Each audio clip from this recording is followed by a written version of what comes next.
Lalu kita juga temukan cara membaca Alkitab secara eklesia di dalam Apostolic Constitution, ya.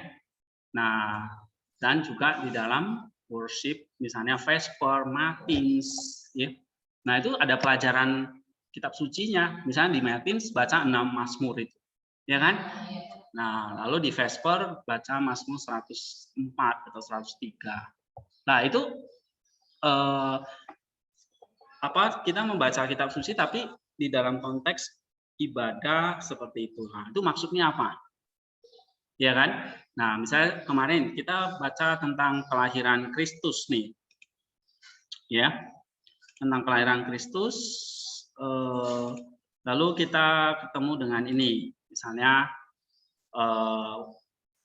kelahiran Theotokos, misalnya itu kita baca Amsal 9, Kejadian pasal 28, Yehezkiel pasal 43, ya kan? Nah, itu ceritanya tentang siapa? Tentang figur Maria sebagai Theotokos.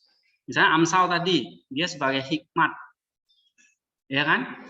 Rumah hikmat, yang menjadi rumahnya itu siapa? Marianya, yang isinya adalah hikmat Allah itu. Nah, itu mencerminkan inkarnasinya nanti kan, inkarnasi Kristus. Lalu tangga, ceritakan tentang apa? Bahwa Maria itu sebagai tangga, di mana menjadi jembatan turunnya Kristus ke dunia. Ya, lalu Hezkiel itu tentang pintu gerbang, menceritakan bahwa Maria itu adalah pintu gerbang, menjadi pintu atau akses masuk pangeran itu, ya kan, ke bait Allah. Nah, menjadi akses masuk anak manusia itu, anak Allah itu datang menjadi anak manusia. Nah, itu jangan lupa.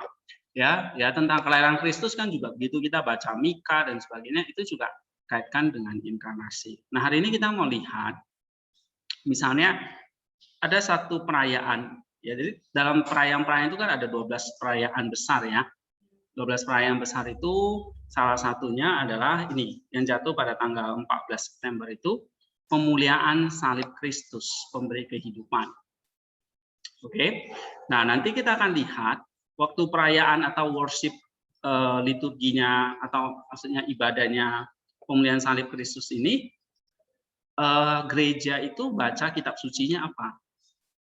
Oke. Nah, nanti kita lihat di dalam ibadah Vesper, ya. Nanti bahan-bahannya saya share di Google Classroom, ya.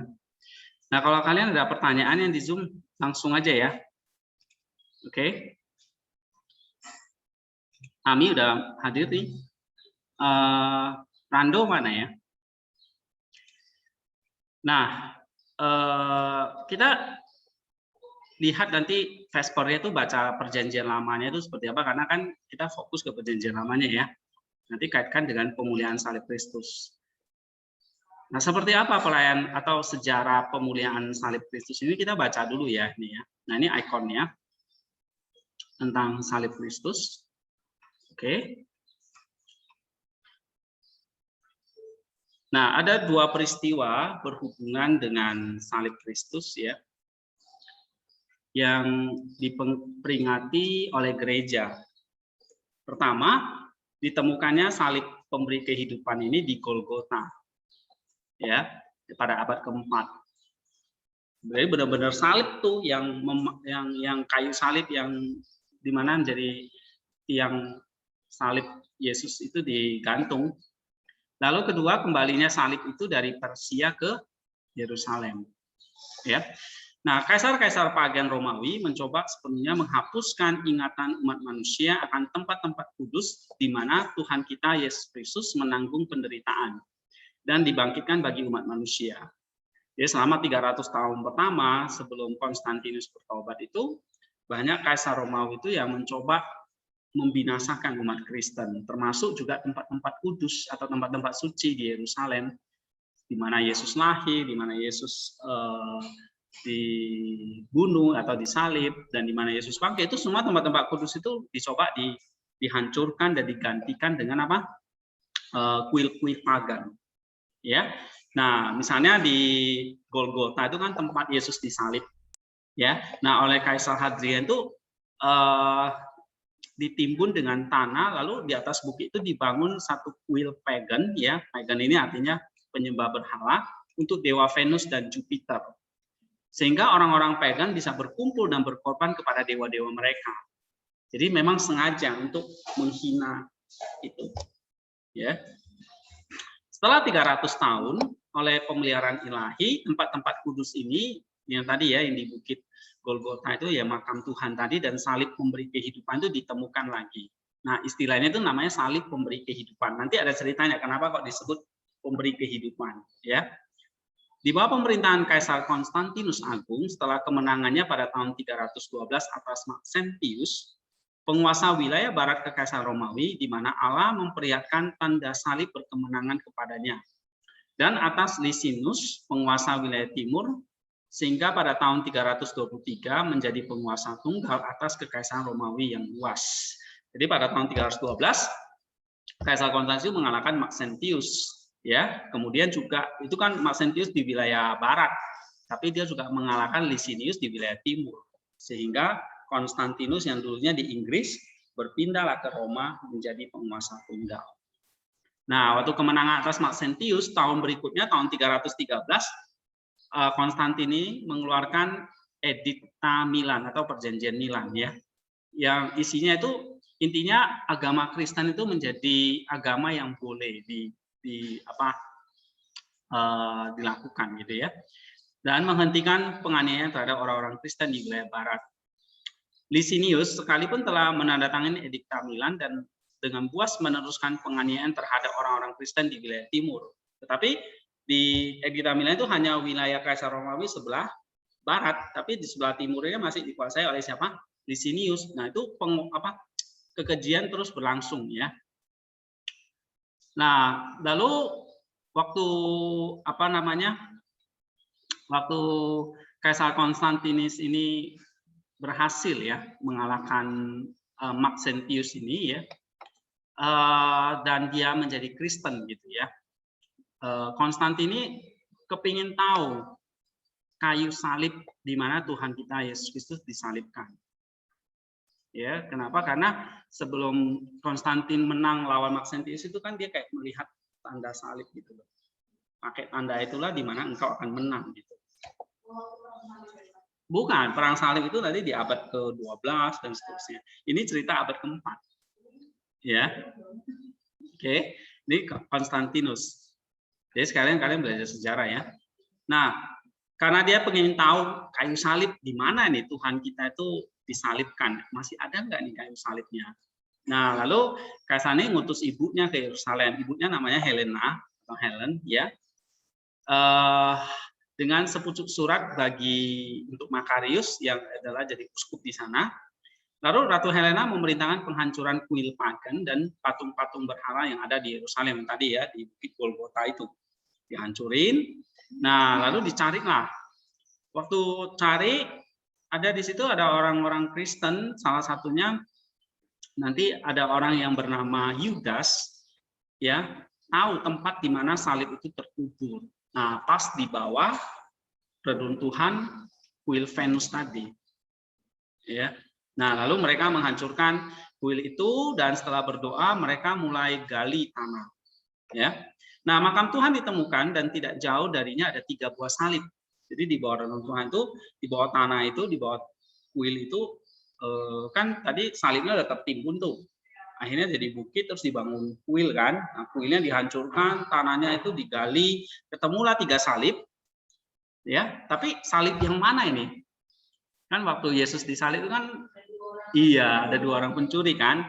Nah, di situ juga ditemukan apa? Sepotong papan dengan tulisan ditulis atas perintah Pilatus dan 4 buah paku yang telah memaku tubuh Tuhan. Jadi pakunya masih ada, tulisan akulah raja orang Yahudi itu juga masih ada. Nah, untuk mengetahui yang manakah dari ketiga salib itu yang padanya Sang Juru Selamat itu disalibkan, maka Makarius itu bergantian menyentuh salib-salib itu kepada jenazah atau mayat gitu ya. Nah, ketika salib Tuhan ditaruh di atasnya, orang mati itu hidup kembali. Gitu, ya. Nah, lihat kebangkitan itu, semua orang menjadi yakin bahwa salib Kristus telah ditemukan. Orang-orang Kristen yang datang dalam jumlah tak terhitung menghormati salib pemberi kehidupan. Karena apa tadi salibnya tuh? Iya, menyentuh orang yang mati tadi itu hidup lagi, maka diberi nama salib pemberi kehidupan. Nah, jadi lalu ada Uskup Makarius ini akhirnya mengangkat dan meninggikan salib tersebut supaya semua orang dari kejauhan boleh memandang dalam penghormatan. Lalu orang-orang pada bernyanyi dengan air mata Tuhan kasihanilah. Nah, ini misalnya ikonnya itu sebenarnya ini Uskup Makarius, jadi mengangkat salib tinggi-tinggi gitu. Ya, lalu di sini ada banyak orang datang lihat. Ada yang memandang kepada salib, tapi ini tua-tua Yahudi ini tidak. Ya, oke. Nah, kita lanjutkan lagi. Salib kudus dan pemberi kehidupan ditinggikan dengan hikmat, umat bersujud hormat di hadapannya. Nah, ini terjadi pada tahun 326. Jadi kira-kira sudah 1.700 tahun yang lalu, ya kan? Terjadi juga mujizat lain, ada seorang perempuan yang sakit berat saat berada di bawah bayang salib Kristus itu segera disembuhkan. Lalu ada para tua Yudas dan orang-orang Yahudi lain percaya kepada Kristus dan menerima baptisan. Yudas menerima nama Kyriakos. Yudas ini yang tahu keberadaan salib itu ya. Awalnya dia juga belum percaya. Lalu akhirnya dia bertobat dan dibaptis, diberi nama Kyriakos, dan setelah ditabis dia menjadi uskup Yerusalem. Ya. Lalu pada masa pemerintahan Kaisar Julian si Pemurtad, ia dimartir demi Kristus. Ratu Helena berperjalanan ke tempat-tempat kudus yang berkaitan dengan kehidupan Sang Juru Selamat di bumi. Dan dia mendirikan gereja-gereja di Bethlehem, ini berarti tempat kelahiran, ya kan? Di Bukit Zaitun, ini doa Getsemani, ya. Ini kenaikan Kristus. Dan juga di Getsemani ini doa Tuhan Yesus di sana. Jadi Ratu Helena banyak berjasa itu, mendirikan gereja-gereja di mana menjadi situs-situs suci orang Kristen. Dan sampai sekarang masih ada. Ya, misalnya kayak gereja gereja di mana Tuhan itu disalibkan dan dimakamkan itu jadi satu ya. Nah, Ratu Helena membawa sebagian dari kayu salib pemberi kehidupan dan paku-paku itu kembali ke Konstantinopel. Jadi ada bagian dari kayu yang mungkin sudah lapuk itu dibawa. Kaisar Konstantin memerintahkan agar gereja yang megah didirikan di Yerusalem untuk menghormati kebangkitan Kristus, termasuk juga makam Tuhan dan Golgota. Gereja itu dibangun selama sekitar 10 tahun. Tapi Ratu Helena keburu wafat ya tahun 327 sebelum pengudusan gereja itu yang terjadi pada tanggal 13 September 335. Ya, pada hari selanjutnya 14 September diperingatilah perayaan peninggian atau penghormatan salib kudus dan pemberi kehidupan itu ditetapkan. Nah, ini misalnya ikonnya itu seperti ini. Ya, ini yang terjadi, ini yang diteruskan di dalam tradisi gereja. Oke. Jadi kalian paham ya ceritanya. Tapi selain ditemukannya salib abad ke-4 itu, kita juga lihat pada hari ini juga ya, kita mengingat kembali salib Tuhan ke Yerusalem dari Persia. Nah, setelah ditawan selama 14 tahun. Jadi salib yang ditemukan itu akhirnya diambil ya oleh bangsa Persia. Nah, itu waktu itu kira-kira abad ke-7. Ya, nah ditemukan abad ke-4 lalu setelah 300 tahun kemudian itu dicuri gitu. Pada masa pemerintahan Kaisar Phokas, Raja Persia Khosroes kedua mengalahkan bala tentara Romawi, mereka menjara Yerusalem lalu membawa salib Tuhan dan sekaligus patriarknya juga dibawa ya. Di bawah pemerintahan Kaisar Herakles, Khosroes ditaklukkan pada tahun 628 dan perjanjian damai diadakan dengan penerus dan anaknya yaitu Cyrus. Sehingga salib Tuhan dikembalikan kepada orang-orang Kristen dari penawanan ke Yerusalem. Jadi abad ke-7 akhirnya dikembalikan lagi ke Yerusalem. Dengan kesucian agung, salib pemberi kehidupan dipindahkan ke Yerusalem. Herakles dengan mahkota dan jubah ungu kekaisaran bersama Patriark Zakarias membawa salib Kristus ke dalam gereja kebangkitan Tuhan. Di gerbang yang melaluinya mereka menaiki Golgota, Kaisar tiba-tiba dihentikan dan tidak sanggup meneruskan perjalanannya. Lalu Patriark menjelaskan kepada Kaisar bahwa seorang malaikat Tuhan menahannya, sebab dia yang menanggung salib ke Golgota demi penghapusan dosa dunia, menjalani jalan salibnya dalam kerendahan yang terdalam. Lalu Kaisar Herakles menanggalkan mahkota dan jubah ungu, berpakaian jubah biasa, dan tanpa ditahan bisa membawa salib Kristus ke dalam gereja tersebut. Jadi waktu Kaisar bawa salib itu mau ditaruh dalam gereja itu, dia nggak bisa jalan gitu. Ya, ditahan oleh malaikat. Nah, lalu sang patria itu ngomong, kamu mesti menanggalkan jubah kemewahanmu, harus pakai jubah yang biasa. Nah, baru dia bisa naik ke dalam gereja itu. Nah, this is story. Ini ceritanya, ya. Paham di sini tentang sejarah secara ringkas lah ya. Cerita pemuliaan salib ini.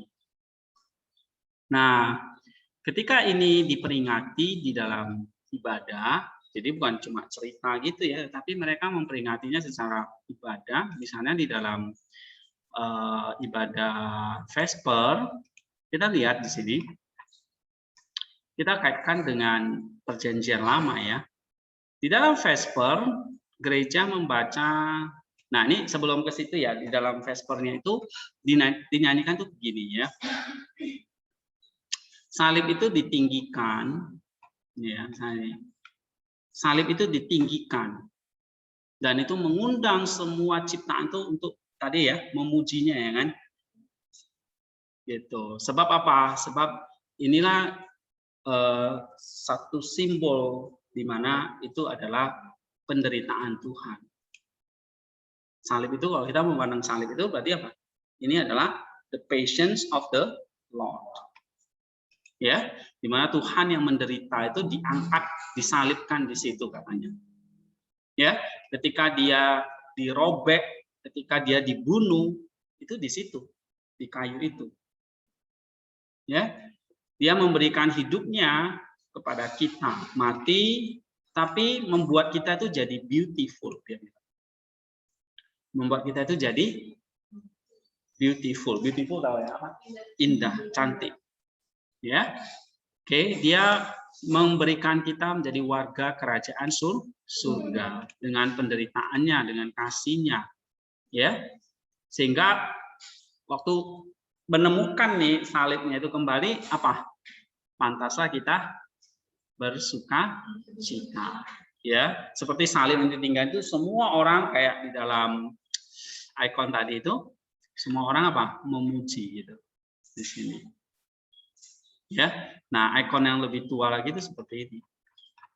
Nah ini ditinggikan, semua orang itu bersujud ya, berlutut meninggikan salib itu, termasuk anak-anak kecil ini, karena mereka juga punya kerajaan surga. Ya, nah selalu kayak ada lilin gitu ya, itu menjadi terang yang datang. Di belakang ini ada bait suci, ya. Oke. Nah, ini nyanyian di dalam Vesper tuh begitu. Kamu kalau baca atau ikut Vesper, sembahyang senjanya ya, sembahyang maghribnya itu, kita mengerti kenapa kok orang Kristen itu sangat menghormati salib. Bukan berarti salib itu dijadikan berhala atau disembah itu. Tapi salib itu menjadi simbol kasih Tuhan yang mati menderita untuk membuat kita itu jadi indah. Ya. Oke. Nah, kemudian kita baca lagi tentang Musa ini. Nah, Musa ini kan perjanjian lama berarti. Sih? Ya kan? Musa pernah menjadi satu prefigure, jadi tipologi awal dari Kristus. Masih ingat nggak ketika dia mengangkat tangannya dan dia mengarahkan bangsa Amalek? Ya kan? Gitu. Nah, itu sebenarnya satu figur bahwa tangan yang diangkat itu seperti Yesus yang disalib. Oke? Untuk mengalahkan bangsa yang jahat, kejahatannya itu ya iblis, dosa dan maut. Ya. Nah, itu prefigure dari Musa itu menjelaskan ini peristiwa salib itu. Oke, nah sehingga ketika kita bisa melihat salib, satu sisi itu penderitaan Tuhan, tapi satu sisi kita melihat itu adalah keselamatan kita. Maka gereja awal itu mengajarkan umatnya untuk membuat tanda salib. Ya. Dalam nama Bapa, Anak, dan Roh Kudus. Jadi tangannya itu kayak gini. Itu simbol 3 ini simbol Allah Tritunggal. Ya, 2 ini simbol dari 2 kodrat Kristus yang turun jadi manusia. Maka ke bawah ya. 3 di atas ini menunjukkan Allah Tritunggal yang Maha Kudus. Lalu mereka datang kepada kita, pada nus kita. Ya kan? Mencerahkan, melahirkan baru nus kita. Lalu dalam nama Bapa, ya kita boleh diselamatkan dalam nama Bapa. Lalu Putra ke sebelah kanan karena dia duduk di sebelah kanan Allah dan Roh Kudus. Nah, itu tanda salib. Walaupun dalam nama Bapa, Anak dan Roh Kudus, tapi bentuknya salib. Ya, salib itu punya banyak tanda, itu punya banyak kegunaan, mengingatkan akan kasih Tuhan, pengorbanan Tuhan, ya kan? Mengusir dengan salib itu, maka iblis itu apa? Kemarin kita belajar, ketipu dan dikalahkan, ya kan? Nah, sama kalau kita buat tanda salib itu untuk mengalahkan si jahat. Lalu salib itu gunanya untuk apa? Untuk berjaga-jaga, ya, untuk selalu ingat akan kasih Tuhan dan sebagainya. Alright? Nah, ini maka ada perayaan sekali setahun dalam setiap tanggal 14 September itu, ini baru kemarin ya berarti ya. Nah, gereja memperingati peninggian salib. Memang kalau kayak di gereja tradisi Protestan, tradisi ini sudah dilupain, itu sayangnya. Kita cuma ingat 5 itu ya, Pentakosta, Natal, Paskah, cuma itu. Tapi kayak perayaan yang seperti ini nggak tahu, nggak tahu sama sekali, ya.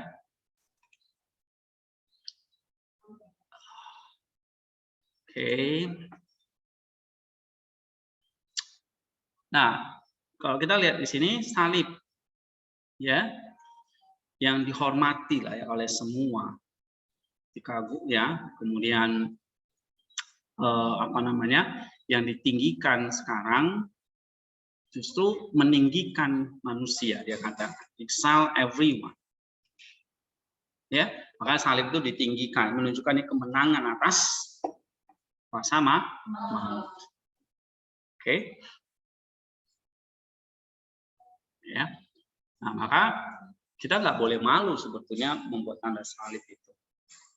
Karena apa? Ini menunjukkan Kristus yang dimuliakan.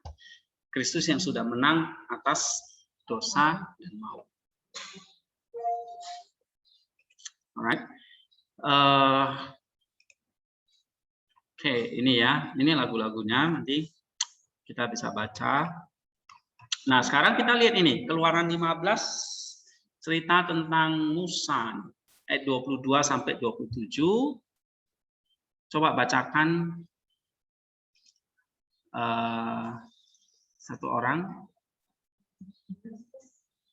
Keluaran 15, ayat 22 sampai 27. Nah, ini apa hubungannya ini? Keluaran 15 ini dengan salib Kristus. Musa menyuruh orang Israel Ya. berangkat dari laut Firaun, lalu mereka pergi ke padang gurun Shur. Di hari namanya mereka berjalan di padang gurun itu yang tidak mendapat air. Dan dengan mereka kemarahan, tetapi mereka tidak dapat minum air yang di marah itu karena pahit rasanya. Itulah sebabnya dinamai orang tempat itu marah. Lalu berseru-serulah bangsa itu kepada Musa, kata mereka, apakah yang akan kami minum? Musa berseru kepada Tuhan, dan Tuhan menunjukkan kepadanya sebuah tukang kayu. Musa melemparkan kayu itu ke dalam air, lalu air itu menjadi manis. Oke, coba perhatikan itu. Ya, baca sekali lagi ayat itu. Musa berseru-seru kepada Tuhan, dan Tuhan menunjukkan kepadanya sebuah kayu. Musa melemparkan kayu itu ke dalam air, lalu air itu menjadi manis. Right. Oke. Sanalah diberikan Tuhan ketetapan dan peraturan-peraturan kepada mereka, dan sanalah Tuhan mencoba mereka. Firman-Nya, jika kamu sungguh mendengarkan suara Tuhan Allahmu dan melakukan apa yang benar di matanya, dan memasang telingamu kepada perintah-perintahnya, dan tidak mengikuti segala ketetapannya, maka aku tidak akan menimpakan kepadamu penyakit manapun yang telah ditimpakan kepada orang Mesir. Sebab aku Tuhanlah yang menyembuhkan engkau. Sudah itu sampailah mereka di Elim, di sana ada 12 mata air dan 10 pohon korma. Lalu bersimalah mereka di sana di Elim. Oke. Nah, kamu lihat di sini. Coba itu ayat yang keberapa ya? Ada kata kayu yang dilempar ke dalam air, yang pahit itu lalu berubah menjadi manis. Itu tipologi apa? Kayu salib Kristus itu. Oke? Coba jelaskan maksudnya gimana secara lengkap. Yang online bisa? Marni, nanti supaya nilainya naik jadi 75 jadi 80.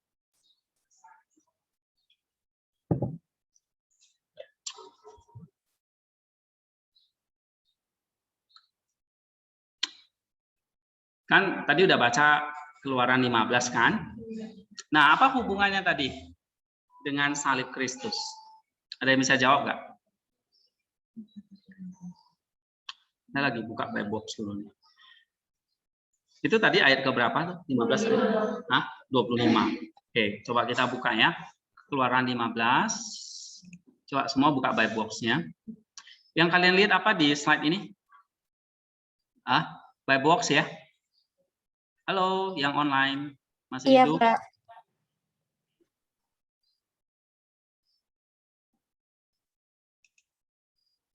Coba baca Keluaran 15 25, Mercy.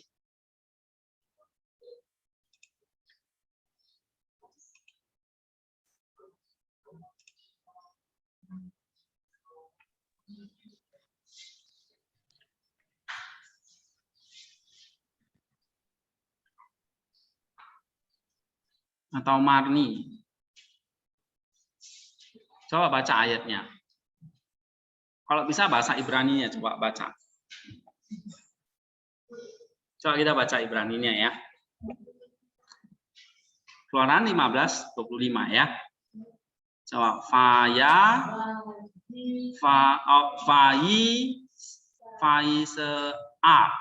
ya kan? Lalu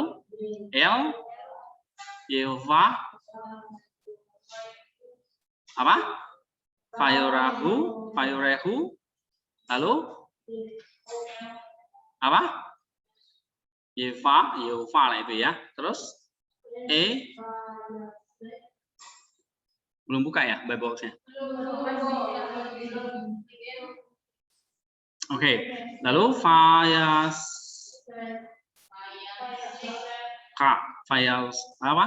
Fayaslek. Lalu Hamaim.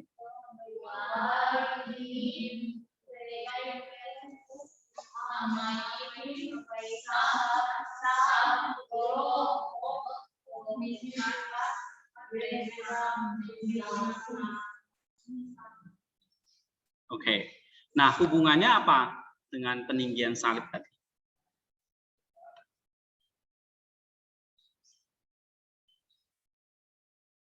And he cried to the Lord, ya kan? Lalu Musa berseru kepada Tuhan. Ibraninya apa di situ? Yehova, ya kan? And the Lord show him a tree.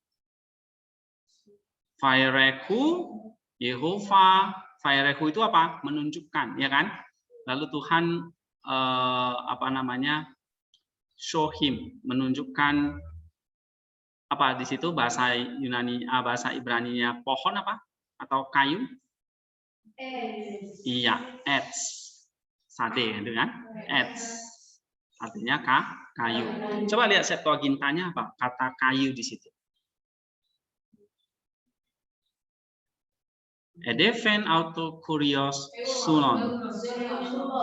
Sulon ya kan? Itu wood, kayu. Gitu atau pohon lah.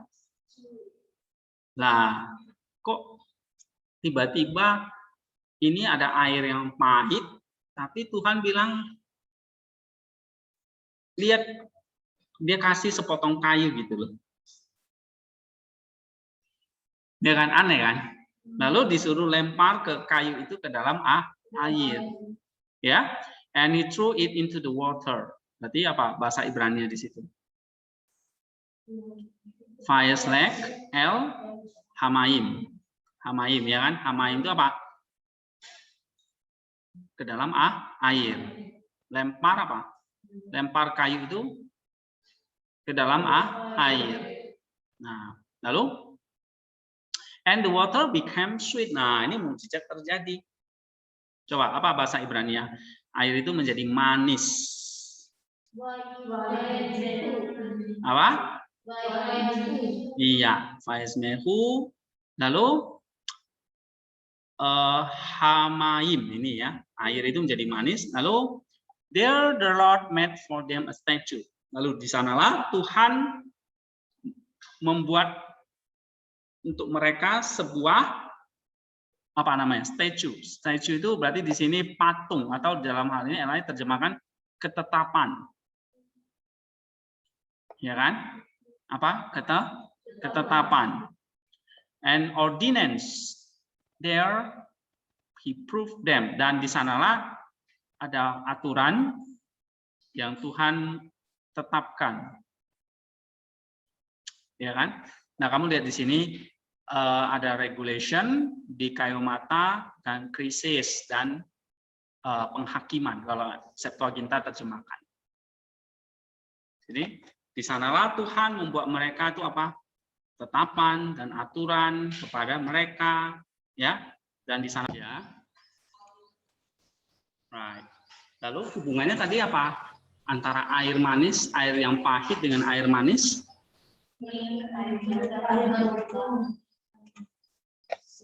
Ada yang jadi host Kak di sini? Buat Koko jadi host dong. Mungkin siapa? Alda atau siapa? Mercy lagi.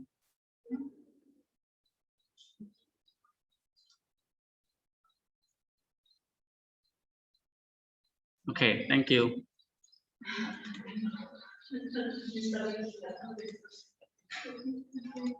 Ya, tadi kita lanjut ini ya, Keluaran 15:25. Sinyalnya kurang bagus tadi. Oke.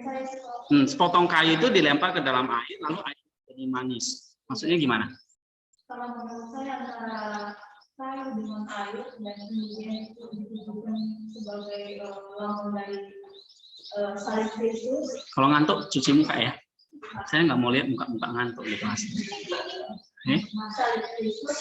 Nah, memang kayu yang digunakan di sini itu lambang daripada salib Kristus. Kemudian apa hubungannya dengan air pahit dengan air manis itu hubungannya itu kita itu dibaptis melalui air itu. Nah itu menurut saya sendiri kayu dengan air itu salib Kristus dengan bisa Yesus disalibkan, darahnya tercurah, dan itu yang membersihkan kita, itu bentuk baptisan bagi kita. Jadi air pahit jadi air manis itu maksudnya apa? Oleh kayu itu. Berarti salib itu menghasilkan apa? Pahit itu lambang dari penderitaan. Kalau manis menjadi keselamatan. Oke. Oke. Jadi secara kamu lihat ya nanti di dalam Vesper, kenapa kok yang dibaca tuh Keluaran 15 ini? Kata kayu itu memegang kunci di sini. Jadi tipologi dari salib. Nah, lalu coba baca lagi setelah air itu jadi manis, kita baca ayat 26. Coba bacakan. Firman-Nya, jika kamu sungguh-sungguh mendengarkan suara Tuhan Allahmu dan melakukan apa yang benar di matanya dan memasang telingamu kepada perintah-perintahnya dan tetap mengikuti segala ketetapannya, maka aku tidak akan menimpakan kepadamu penyakit manapun yang telah kutimpakan kepada orang Mesir, sebab aku Tuhanlah yang melindungi. Nah, di balik air yang dibuat jadi manis itu, lalu Tuhan berkata apa ini? Karena manusia itu bingung ya. Tapi Musa taat, dia lempar. Ya oke? Sama, orang lihat salib Tuhan mati, tapi menyelamatkan. That's nonsense gitu. Maka Paulus bilang, pemerintahan salib itu kebodohan bagi dunia ya kan? Tapi menjadi hikmat bagi, menjadi kekuatan Allah yang menyelamatkan. Sama seperti Musa. Dia kayak begonya gitu, lempar kayu itu ke dalam air. Nah, ketaatan itu apa? Itulah kenapa kok ada salib Kristus yang dimuliakan. Karena ada ketaatan Kristus yang taat sampai mati. Nah, begitu juga kita, maka perintah Tuhan selanjutnya itu di ayat 26 itu apa? Kalau kamu mendengar suaraku dan melakukan apa yang benar, itu kan berarti kamu akan apa? Dan tetap mengikuti perintahku, ketetapanku, ya kan? Maka tidak akan menimpa kepadamu penyakit apapun. That's it. Berarti salib Kristus itu simbol keselamatan kita itu harus dikerjakan dengan ketaatan. Gitu. Baru di situ mendatangkan apa? Baru tidak ada penyakit yang menimpa kamu. Ya, Tuhanlah yang menyembuhkan kamu. Nah, berarti semakin kita taat, ya. Coba jadikan Koko host lagi. Semakin kita taat, semakin membuat kita disembuhkan dan dijauhkan dari penyakit. Gitu. Oke, siapa yang jadi host? Tolong, please. Marni ya. Tami. Hah? Tami yang jadi host. Tami. Oke.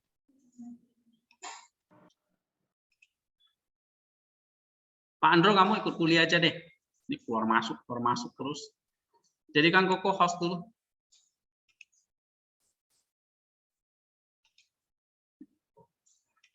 Oke.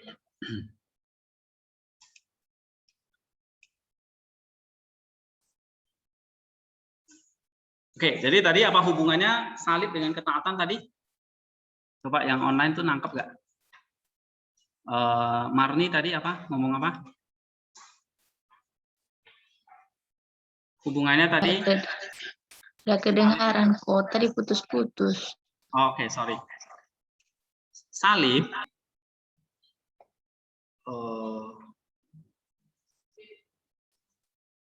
enggak.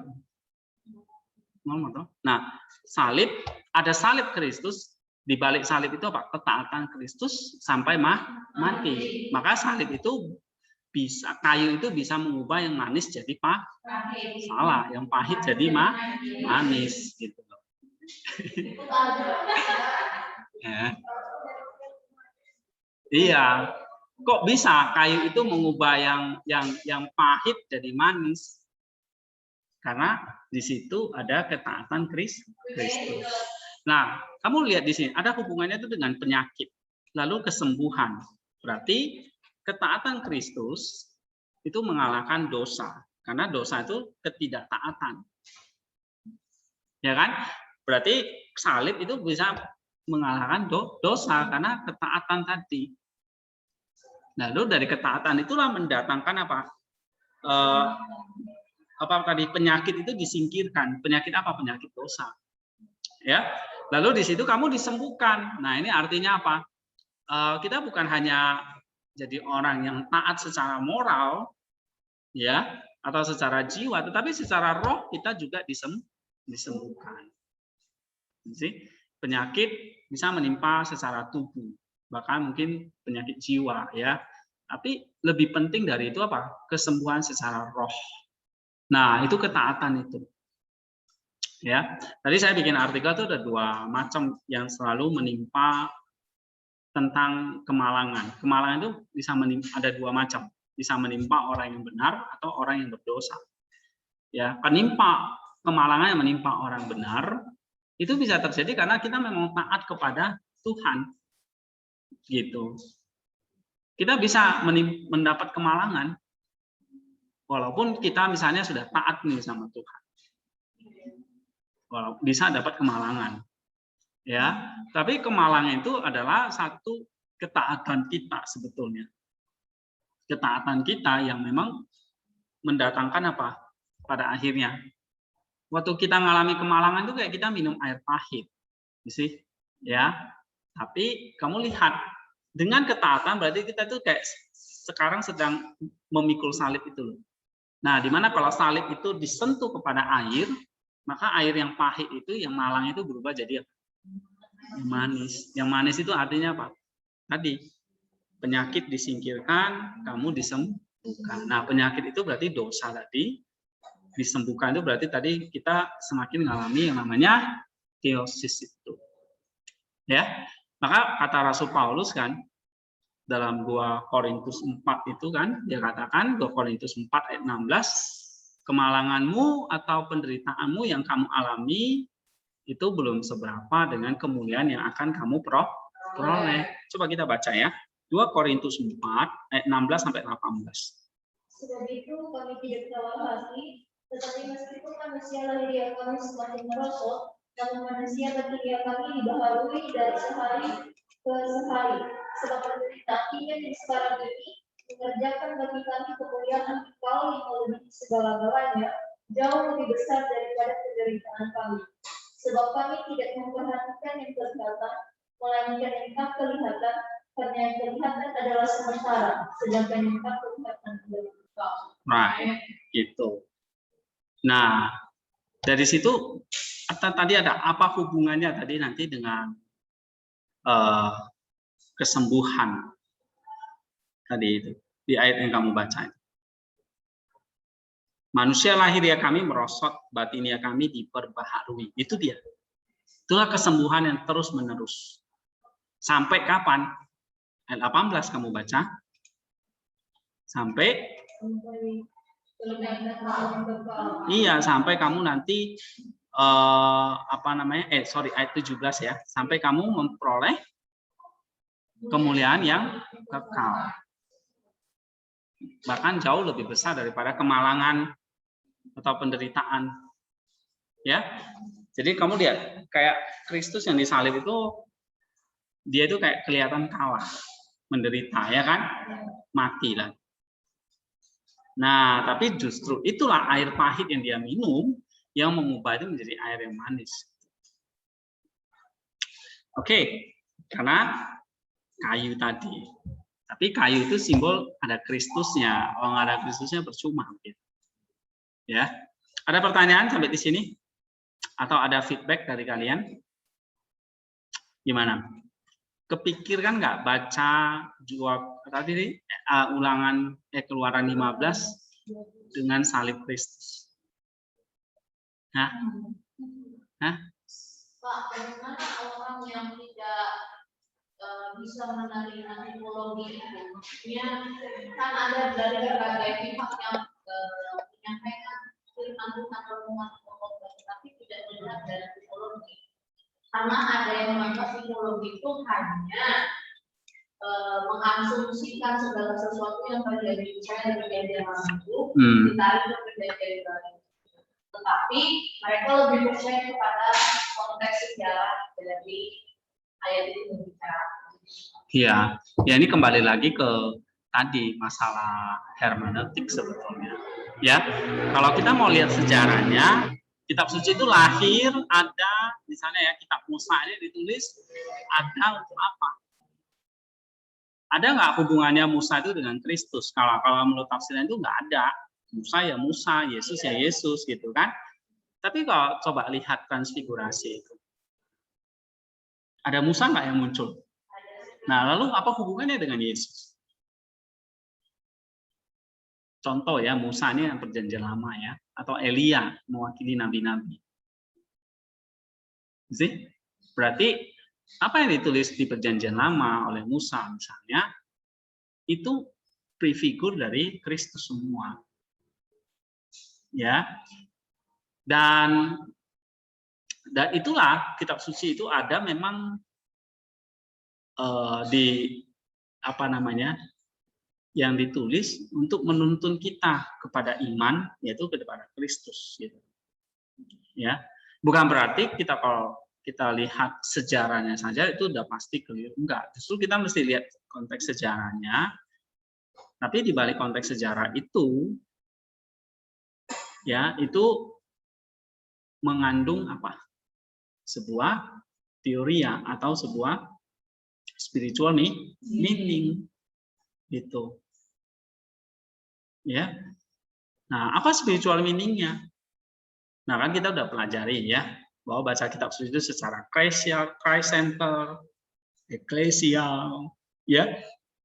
Itu kan udah pertemuan-pertemuan pertama. Nah, harusnya kamu alasannya itu pakai argumen itu. Bisa sih teks ini juga dibaca hanya sekedar historis, dibaca secara moral juga bisa, ya. Secara moral ini kan berarti ya udah taat kepada Tuhan, ya toh. Tuhan suruh apa kita kerjakan. Nah, misalnya itu secara morali. Tapi apa hubungannya dengan iman, keselamatan kita, kesembuhan kita? Itu harus ada dong. Nggak bisa teks ini kamu ajaran, ya kita harus jadi orang yang taat kepada Tuhan. Iya sih, cuma ketaatan itu untuk apa? Oh, ternyata untuk kesembuhan. Dan firman Tuhan itu kan sendiri mengatakan heals you. Ya kan? Yang menyembuhkan itu apa ya? Kristusnya. Tapi kita harus taat. Dengan taat baru salib itu bisa menyembuhkan. Misalnya seandainya Kristus nggak pernah taat nih, ada salib? Nggak ada. Tapi apakah kayu itu yang menyembuhkan? Bukan, ya anugerah Tuhan, ya kan? Itu yang menyembuhkan. Tapi kita menunjukkannya dengan ketaatan. Oke, that's why. Maka di sini kamu lihat ada kata heals, ada kata disease, itu semua disingkirkan oleh salib tadi. Nah, salib itu adalah ketaatan Kristus. Ya, nah nanti kalau kalian baca di Vesper ini, itu diceritakan gitu, ya tentang ketaatan itu. Oke, ada lagi? Apakah semua kitab perjanjian lama itu disuruh kita? Semua? Iya, karena kan dibagi 3 ya, kitab keluar apa maksudnya Pentateuch, nabi-nabi dan sastra ya. Nah itu semua bisa dibaca secara tipologi, gitu. Makanya misalnya ini ya dalam Vesper pertama yang diambil Pentateuch dulu kan, kitab Kejadian kan, Keluaran kan, Pentateuch itu berarti 5 kitab Musa ya. Lalu tiba-tiba ke Amsal. Amsal ini kan kitab puisi, ya kan. Nanti Yesaya itu kitab apa? Nabi-nabi. Jadi semuanya dibaca secara tipologi atau di sini secara liturgical. Understand? Gitu. Ribala, ada pertanyaan? Masih nyala ya? Oke. Ribala ini 5 watt terus dari kemarin. Makanya dia duduk di belakang. Oke, coba baca Ribala. Amsal 3, 11 sampai 18. Biar gak ngantuk. Amsal 3 ayat 11. Hai anakku, janganlah kau menolak didikan Tuhan dan janganlah kau bosan akan perintahnya. Sebab Tuhan memberi ajaran kepada yang dikasihinya, seperti seorang ayah kepada anak yang disayangi. Bahagialah orang yang mendapat hikmat, orang yang memperoleh kepandaian, karena keuntungan melebihi keuntungan zakat, karena keuntungannya melebihi keuntungan perak, dan hasilnya melebihi emas. Dia lebih berharga daripada permata, apapun yang kau inginkan tidak dapat menandinginya. Semua panjang ada di dalam jalannya dan memberikan kekayaan dan kehormatan. Jalannya adalah jalan penuh bahagia, segala jalannya tercatat semuanya. Yang menjadi sumber kehidupan bagi orang yang mengenalnya, siapa yang berpegang padanya akan disebut berbahagia. Oke. Nah, coba cari ayatnya ini. Kenapa kok baca salib Kristus, tentang salib Kristus itu kita kok baca Amsal 3 ini? Oke. Ada yang bisa jawab?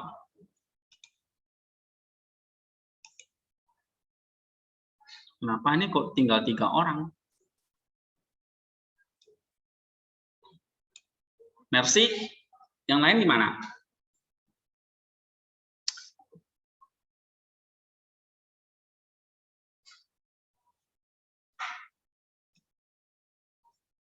Oke, coba Mercy. Apa hubungannya Amsal 3 ini dengan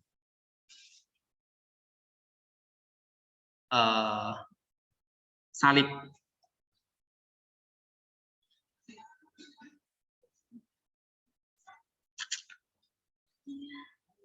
Ini kira-kira tentang apa ini?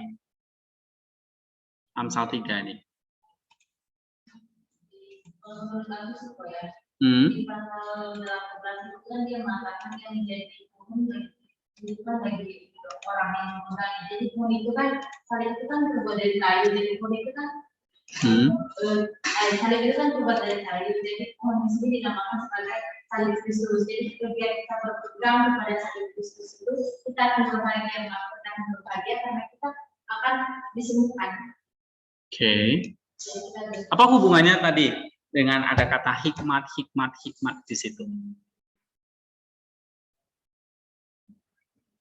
Ya, yang kamu itu tulis sudah benar. Yang kamu jawab tadi itu, ia menjadi pohon kehidupan. Nah, ianya itu siapa? Enggak, di Amsal dulu.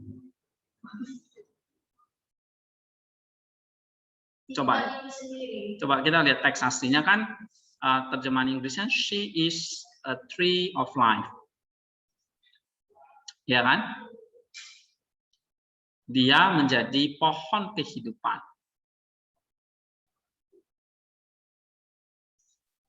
Bagi orang yang memegangnya. Siapa yang pegang padanya akan disebut berbahagia. Oke? Nah, apa hubungannya dengan salib tadi? Nah, di situ ada pohon kehidupan. Itu tipologi dari apa? Salib Kristus. Bagi orang yang pegang salib itu, maka dia disebut berbahagia. Ya, dia menjadi pohon kehidupan, bukan pohon penghukuman, pohon kehidupan. Berarti salib yang memberi kehidupan. Tapi kata ia di sini siapa sih? Lihat dong ayat 11 sampai 17 itu, ia itu siapa? Coba misalnya ayat 11 deh.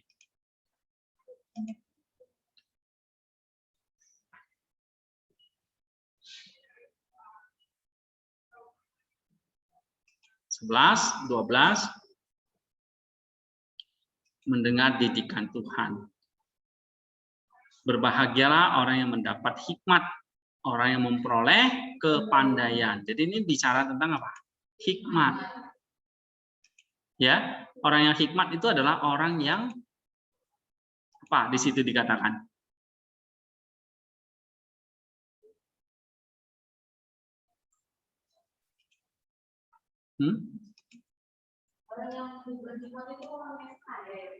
Oke, maksudnya kaya itu apa di situ dikatakan?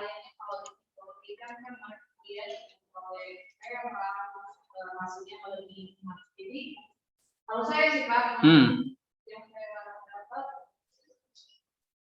berarti kata dia tadi itu orang yang berhikmat. Tentang hikmat, ya kan? Hikmat di sini maksudnya apa?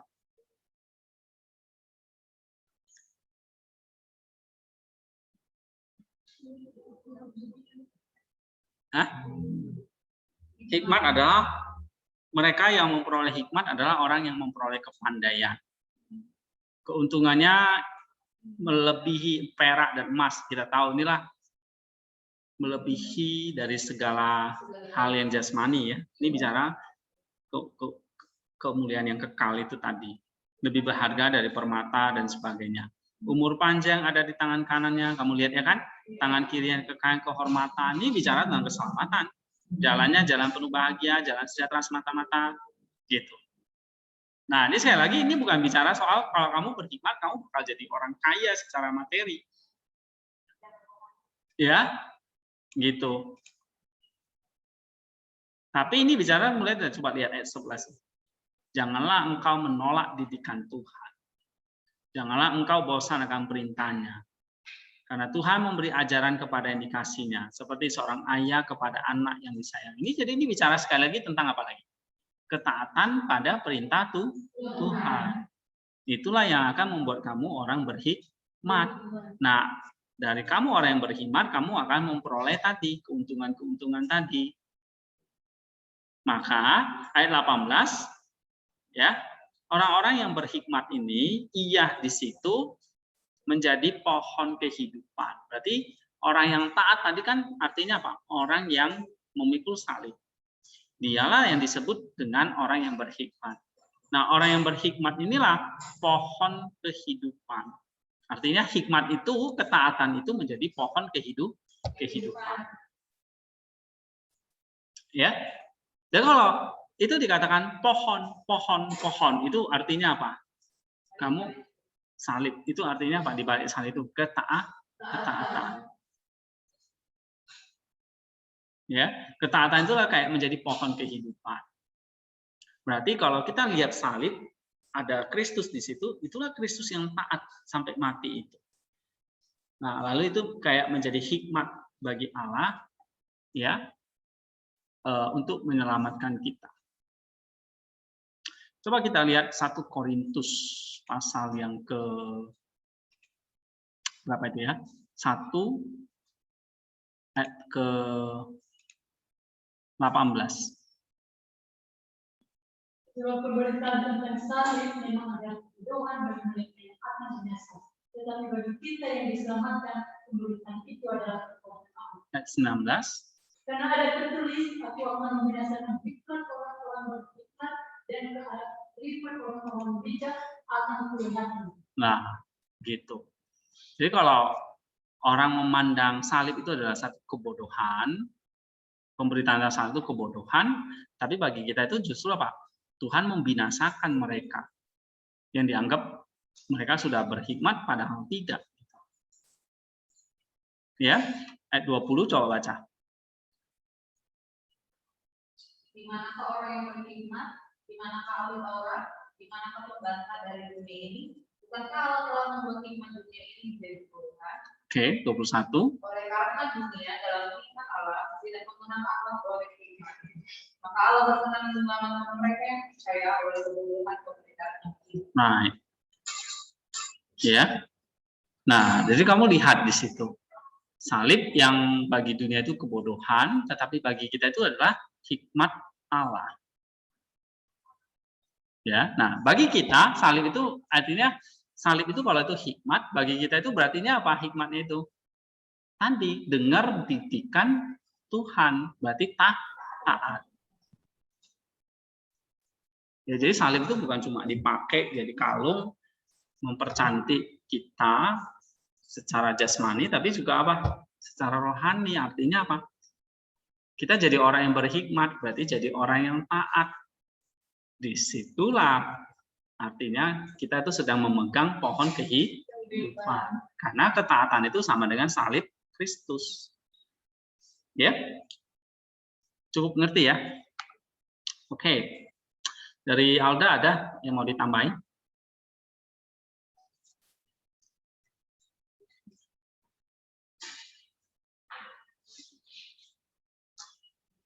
Halo? Atau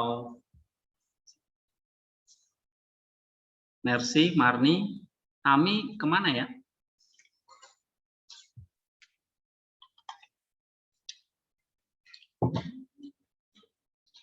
Atau ada yang mau tanyakan? Mercy, Marni?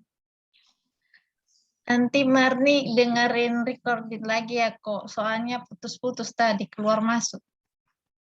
Oh, dari Alda ada? Mungkin ada dari Bu Alda.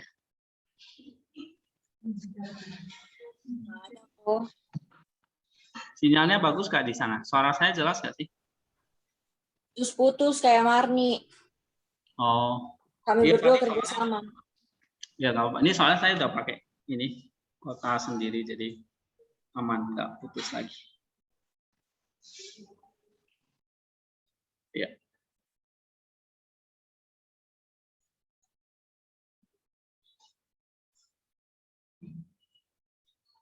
Simpel sih. Oke.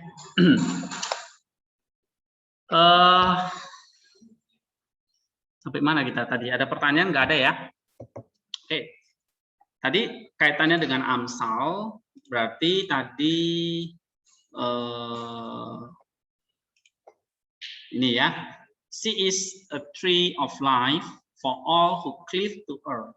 Jadi kalau kita memegang salib itu, kita akan memperoleh kehidupan. Artinya apa? Kalau kita mendengar didikan Tuhan, kita akan memperoleh kehidupan. Berarti kalau kita taat kepada Kristus. Kenapa mesti taat? Karena Kristus sendiri taat kepada Bapaknya, sehingga ada salib itu. Ya, coba dia melarikan diri dari Getsemani, nggak mau disalib. Nggak ada salib ya? Oke, sekarang kita bisa baca kitab Nabi. Yesaya 60 sampai 11-16. Yesaya 60 ayat 11 sampai 16. Coba bacakan Esther. Yesaya 60 ayat 11 sampai 16. Pintu-pintu gerbangmu Ya udah nggak apa-apa. Ayo. Saya menghargai orang yang punya inisiatif. pintu-pintu gerbangmu akan terbuka senantiasa, baik siang maupun malam tidak akan ditutup, supaya orang dapat membawa kekayaan bangsa-bangsa kami. Sedang raja-raja mereka ikut diri sebagai kawan. Sungguh bangsa dan kerajaan yang tidak mau mengabdi kepadamu akan lenyap, bangsa-bangsa itu akan dirusak, binasakan. Kemudian ditanam yaitu pohon sahabat, pohon berangan dan pohon cemara akan dibawa bersama-sama kepadamu untuk mempersemarak tempat baik kudusku. Sebab aku hendak membiarkan tempat kakiku berjejak. Terus? Anak-anak orang-orang yang menindas engkau akan datang kepadamu dan tunduk, dan semua orang yang menista engkau akan sujud menyembah telapak kakimu. Mereka akan menyebutkan engkau kota Tuhan, Sion milik yang mengurus Allah Israel. Sebagai ganti keadaanmu dahulu, ketika engkau ditinggalkan, dibenci, dan tidak disegani seorang pun. Sekarang aku akan membuat engkau menjadi kebanggaan abadi, menjadi kegirangan turun-temurun. Engkau akan mengisah susu bangsa-bangsa dan akan meminum susu kerajaan-kerajaan. Maka engkau akan mengetahui bahwa akulah Tuhan, Juru Selamatmu dan Penebusmu yang Maha Kuasa Allah yang. Oke, nah coba lihat teks yang saya stabilo ini ya, sama ini. Apa hubungannya dengan salib Kristus?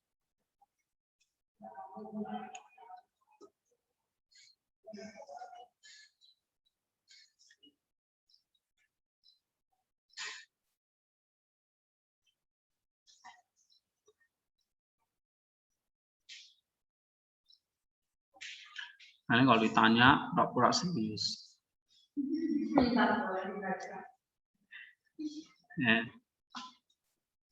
Kalau nggak ditanya, ngantuk. Oke, apa? Marni. Kok Marni? Reni tadi.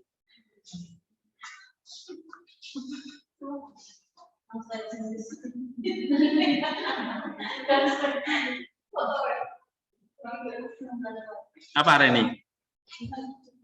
The glory of Lebanon shall come to you with the cypress, the pine, the cedar together to glorify my holy place. Ya, coba kita buka tuh Yesaya pasal berapa itu? Ayat berapa itu tadi yang saya baca?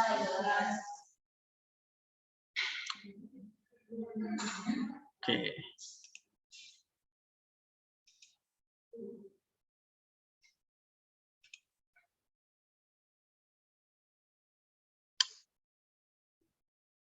Pintu-pintu gerbangmu akan terbuka senantiasa, baik siang maupun malam tidak akan tertutup, supaya orang dapat membawa kekayaan bangsa-bangsa kepadamu, sedang raja-raja mereka ikut digiring sebagai tawanan. Nah, itu satu nubuat tentang apa? Ya, bahwa justru salib itu mendatangkan apa? Hah? Justru iya, orang-orang akan datang mencari dia. 12, sungguh bangsa dan kerajaan yang tidak mau mengabdi kepadamu akan lenyap. Iya, bangsa-bangsa itu akan dirusak, binasakan. Ya, maka setelah penyalipan itu Tuhan itu meninggikan siapa? Kristus. Ya, coba kita baca Filipi pasal 2 ayat yang ke-9 dan 10. Itulah sebabnya Allah sangat meninggikan dia dan mengaruniakan kepadanya nama di atas segala nama, supaya dalam nama Yesus Kristus untuk segala yang ada di langit dan Itu dia. Ya, lalu mereka akan datang bawa apa ini? Kemuliaan Libanon, pohon sanobar, pohon ini, pohon cemara, dibawa bersama-sama kepadamu untuk mempersemarak tempat baik kudusku, sebab aku hendak memuliakan tempat kakiku berjejak. Nah, ini artinya apa? Hah? Ada pohon sanobar, pohon berangan, pohon cemara akan dibawa bersama-sama untukmu. Ya, nah zaman itu pohon-pohon ini itu seperti kayak harta yang sangat berharga gitu. Ya, gitu. Nah, kalau membawa pohon-pohon seperti itu menunjukkan bangsa-bangsa itu apa? Tunduk, takluk. Ya. Kita bisa baca dalam nubuat Yesaya itu banyak sekali ya. Misalnya dalam Yesaya 14, Yesaya 55 gitu, Yesaya 66, Yesaya 41, ya, Yesaya 35. Ya, misalnya di sana kemuliaan Libanon akan diberikan kepadanya. Libanon pada zaman itu apa? Semarak Karmel dan Saron, mereka itu akan melihat kemuliaan Tuhan semesta, semarak Allah kita. Oke. Nah, ini menunjukkan salib yang dimuliakan atau salib yang ditinggikan. Jadi kayak pohon-pohon itu akan datang menyembah, itu menunjukkan manusia-manusia ini ya, itu nanti akan sujud menyembah kepada Kristus. Ya. Tetapi kamu lihat di sini ayat 15, coba baca. Sebagai ganti keadaanmu dahulu ketika engkau ditinggalkan, benci dan tidak disembah seorang pun, sekarang aku akan membuat engkau menjadi kebanggaan abadi, menjadi kegirangan turun-temurun. Nah, kamu lihat di sini dalam teks Vespernya itu kan, you were forsaken and hated. Nah, sebelum dia ditinggikan dan dimuliakan, Kristus itu ngalami apa? Dibenci dan ditinggalkan. Tidak ada pun yang datang menolong dia. Kamu lihat masa penderitaannya itu, bahkan murid-muridnya sendiri apa ya? Menyangkalkan dan meninggalkan dia. Iya. Itulah seperti tadi air pahit yang mesti diminum. Jadi, nah itu kenapa? Misalnya kalau kita baca teks ini waktu memperingati tentang salib, ya di balik salib itu ada gladness memang, eternal joy. Ya, maka kamu akan, kalau kita lihat Yesaya ini tadi, kamu akan meminum apa di situ dikatakan ayat 16, engkau akan mengisap susu bangsa-bangsa dan akan meminum susu kerajaan-kerajaan, maka engkau akan berkata bahwa akulah Tuhan juru selamatmu, penebusmu yang maha kuasa Allah Yakub. Ya, nah tapi di balik itu ada apa? Ada satu sosok ini yang ditinggalkan, dibenci dan tidak disinggahi seorang pun. Siapa dia? Kristus. Ya, itu menunjukkan penderitaan dia di atas kayu salib. Tapi hasilnya itu manis. Hasilnya itu berupa susu-susu tadi. Oke. Ya, ini tentang salib. Ada pertanyaan nggak? Apakah suaranya jelas di sana?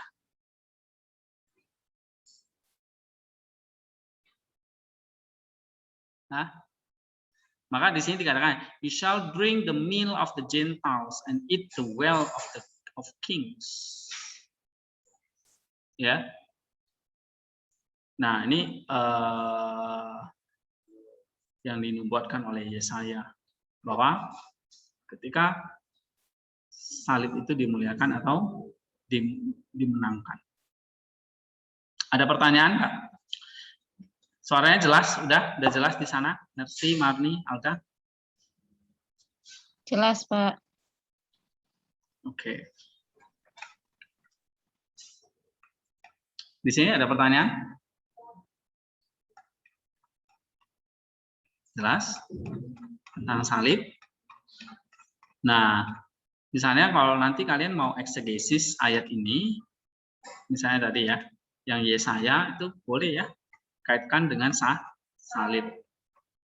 Tentu ya harus baca komentar yang lain, misalnya dari Church Fathers ya. Nah, saya ingin tunjukkan misalnya kitab Yesaya yang lain ya.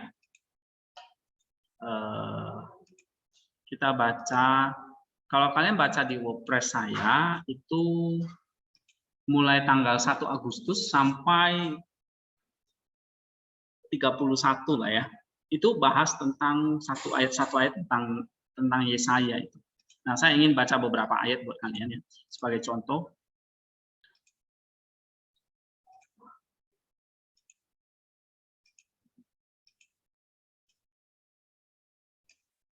Misalnya kita lihat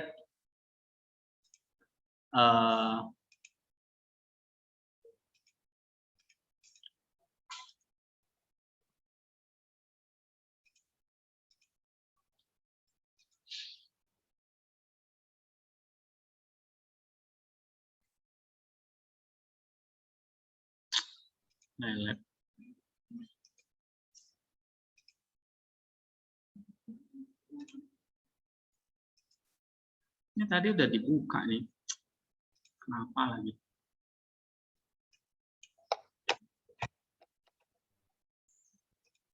Oke.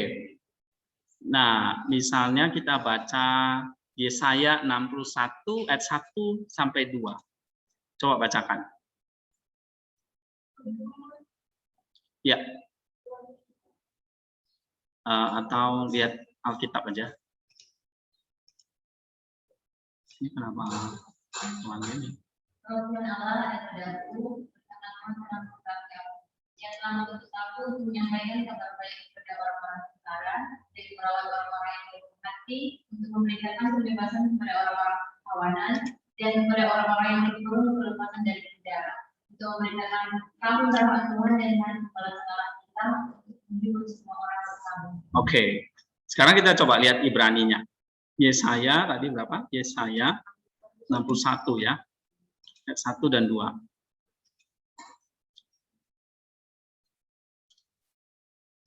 Roh Tuhan ada padaku. Itu Ibraninya apa? Hah? Roh itu apa? Ruah, ya kan? Di sini ruah, terus Adonai Yehova. Itu artinya apa? Ruah Adonai Yehova. Artinya roh Tuhan Allah. Ya, roh Tuhan Allah. And then Allah berarti itu diterjemahkan apa? Is upon me, ya kan? Tuhan Allah ada padaku. Is upon me. Allah bahasa Ibraninya. Nah, kamu lihat Septuagintanya di situ. Roh Tuhan itu apa? Pneuma kurio, ya kan? Feme itu artinya apa? Is upon me, ada padaku. Oke, coba lagi ya. Because the Lord has anointed me. Mana Ibraninya apa? Because itu apa di sini? Yaan. Lalu the Lord has anointed me. Apa Ibraninya? Masah Yehova. Oti. Oke, itu artinya because the Lord has anointed me. Ya, oleh karena Tuhan telah mengurapi aku. And then to preach good tidings to the poor.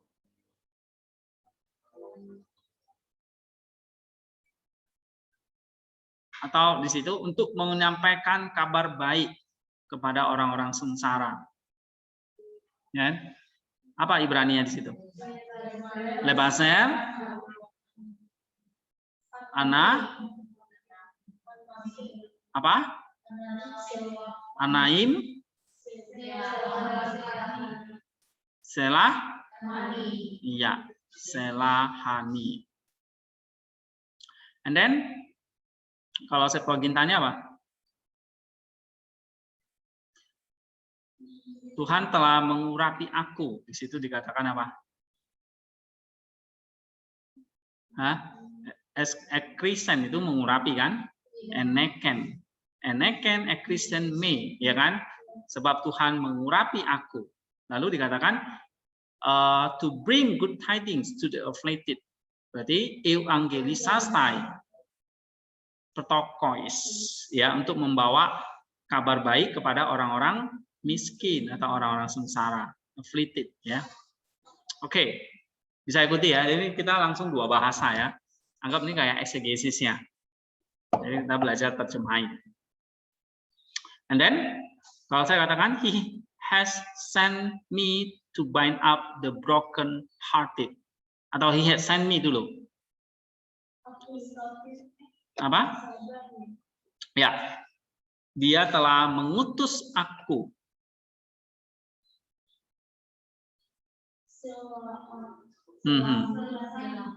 Apa? Selahane, ya kan? Telah mengutus aku. Terus di situ dikatakan, biar RSV-nya ya, sorry, biar RSV-nya to bind up the broken heart. Mana Ibrani-nya? Untuk apa di situ? Untuk ya membebaskan ya, untuk memberitakan pembebasan bagi orang-orang tawanan. Bos itu apa? To bind up, ya kan? To bind up the broken heart. Ini lenis left, ya kan? To bind up the broken heart. Lalu to proclaim liberty to the captive. Untuk memberitakan pembebasan kepada orang-orang tawanan. Apa di situ? Rikero. Iya, Lis Buim. Oke. Itu artinya to proclaim liberty to the captive. And then the opening of the prison. Apa?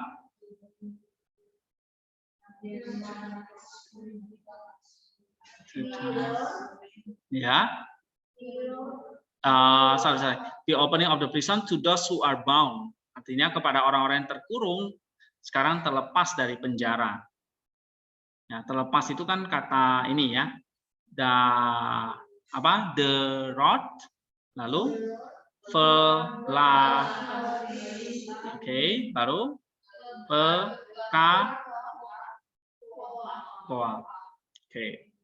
ulangi ya. Misalnya kalau saya suruh terjemahkan misalnya ini doa, lalu Adona Yehova, itu diterjemahkan apa? The Spirit of the Lord God. Artinya roh Tuhan Allah. Saya ikuti ya.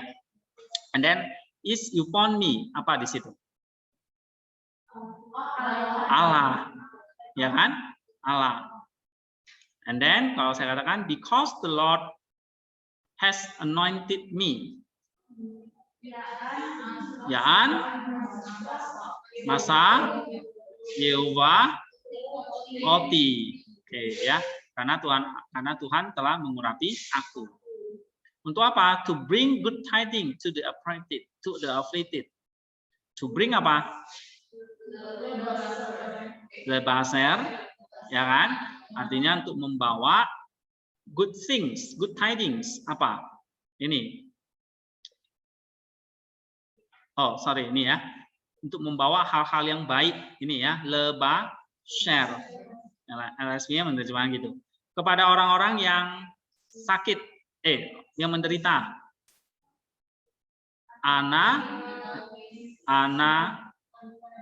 Anonim ya.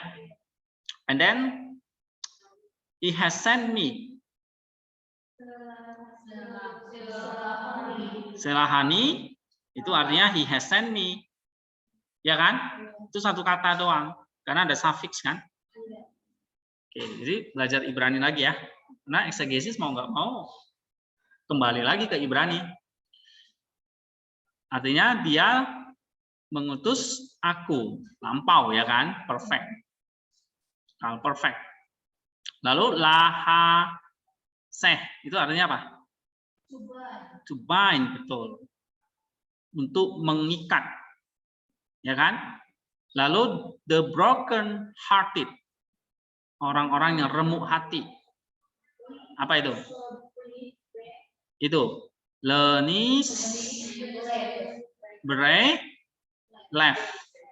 Artinya the broken heart. Atau orang-orang yang remuk hati. What happened? Okay. And then to proclaim liberty.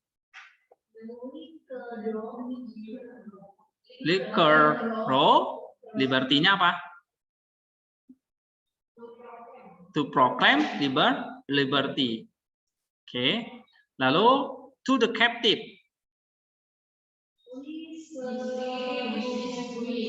Disebuin, ya kan? Kepada orang-orang yang ditawan. And then the opening of the prison.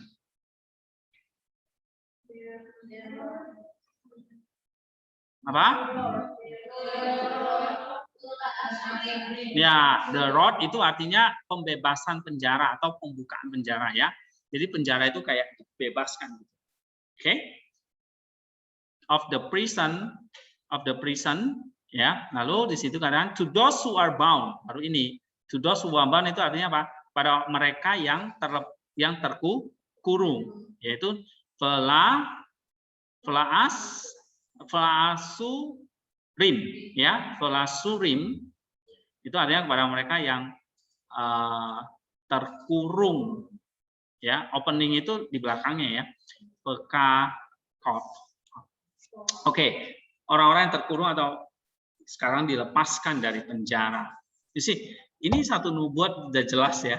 Kalau kita baca dalam kacamata Kristus, Roh Tuhan itu ada padaku.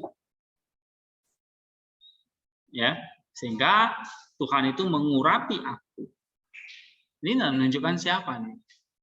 Peristiwa apa? Inkarnasi. Roh Kudus yang memberi kedagingan kepada sang anak. Kan kemarin kita udah belajar. Bukan di kelas ini ya, dogmatik ya. Oke. Sekarang coba lihat Septuagintanya. Kalau saya katakan the Spirit of the Lord God, berarti pneuma curio is upon me at me, ya kan? Lalu because the Lord has anointed me, ekenen me to bring good tidings to the afflicted. Petokois. To the afflicted berarti apa? Petokois itu ya pada orang-orang yang miskin atau menderita. Baru he has sent me.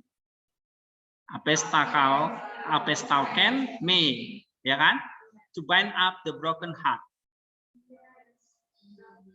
To bind up, ini di sini bagus ya, Septuaginta pakai menyembuhkan, yaitu isastai, to heal, right?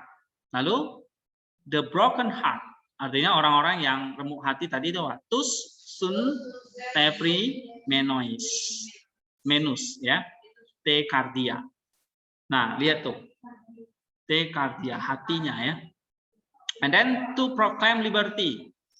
Kerusai ai ma lotois to the captive avesin ya. Amalotois itu to the captive. Jadi memberitakan kebebasan kepada orang yang ditawan. Oke. Lalu opening the prison to those who are bound. Ya, avesin kai to flois ana revin. Nah, yang dipakai sekali lagi bukan opening tapi recovery. Nah, ini menarik Pak ya, Septuaginta. Heal, recovery. Ya, jadi konsep lihat Septuaginta itu jelas itu keselamatan itu tuh kayak healing and recovering, penyembuhan maksudnya, kesembuhan.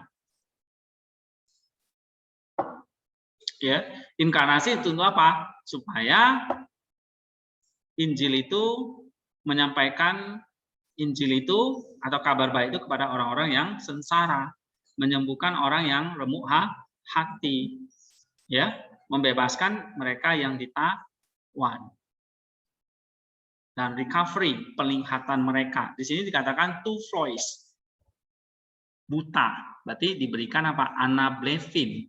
Artinya kalau buta itu disembuhkan. Apanya di sini? Ini bicara nanti tentang nus yang disembuhkan. Baru nanti hati diterangi. Hati itu disembuhkan. Mulai dari mana dulu? Nusnya. Baru hati. Ya, ini kalau digali lebih mendalam ayat ini luar biasa. Kalau dikaitkan nanti dengan perjanjian baru misalnya ya. Oke, sekarang kita baca ayat yang kedua. Untuk memberitakan tahun rahmat Tuhan dan hari pembalasan Allah kita, untuk menghibur semua orang berkabung. Coba baca. Misalnya, to proclaim the year of the Lord's favor and the day of vengeance of our God, to comfort all who mourn. Ya kan? Kan itu RST-nya kan? Misalnya kalau dikatakan to proclaim, bahasa Ibrani-nya apa? Apa? Likro. The year of the Lord's favor.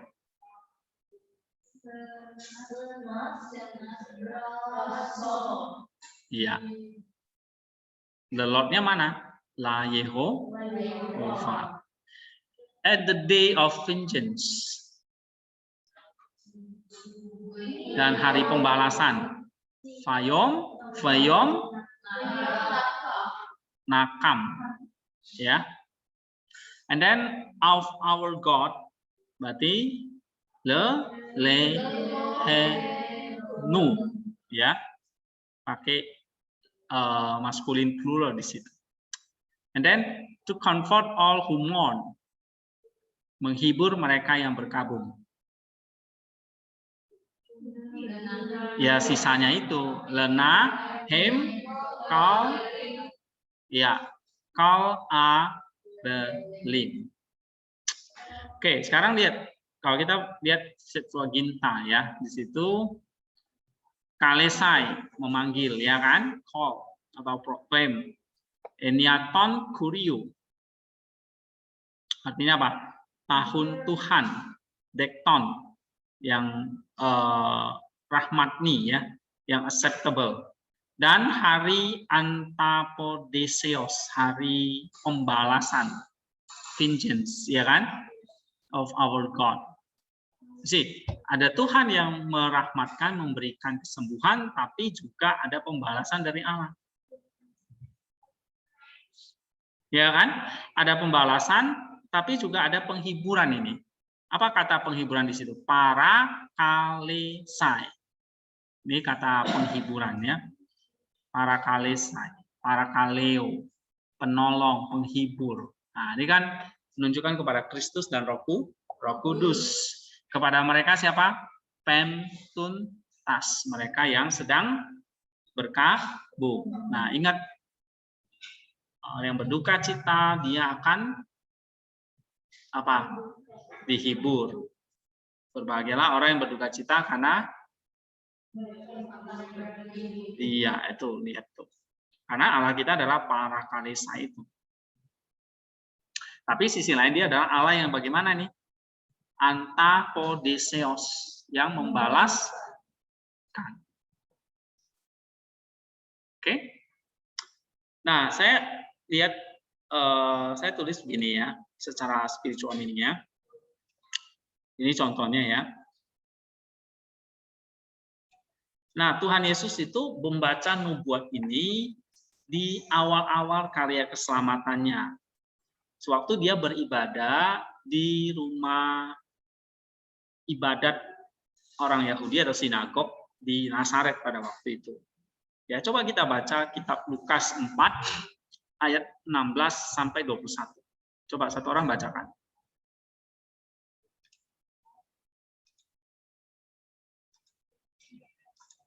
Dia datang ke Nazaret, dibesarkan dan menurut kebiasaannya ada sahabat yang masuk ke rumah ibadat lalu berdiri di Kepadanya diberikan kitab Nabi Yesaya dan setelah dibukanya ia menemukan nas di mana ada tertulis, Roh Tuhan ada padaku, oleh sebab itu telah mengurapi aku untuk menyampaikan kabar baik kepada orang-orang miskin dan dia telah mengutus aku untuk memberitakan pembebasan kepada orang-orang tawanan dan penglihatan bagi orang-orang buta, untuk membebaskan orang-orang yang tertindas, untuk memberitakan tahun keramat Tuhan kepada kamu. Kemudian dia menutup kitab itu memberikannya kembali kepada pejabat lalu hidup. Dan mata semua orang dalam rumah ibadat itu tertuju kepadanya. Right. Oke, terus. Lalu ia memulai mengajar mereka, katanya, pada hari ini dengarlah nas ini selalu kami menyertai. Oke, pada hari ini genaplah nas ini. Nah, ini Tuhan bacakan Yesaya 61 itu menunjukkan kepada siapa nih? Ada padaku itu menunjukkan kepada siapa? Kristus itu. Ya, dialah yang mengurapi aku, maka dia disebut Kristus, artinya yang diurapi. Lalu dia diutus untuk menyampaikan kabar baik kepada mereka yang afflicted tadi, yang sengsara.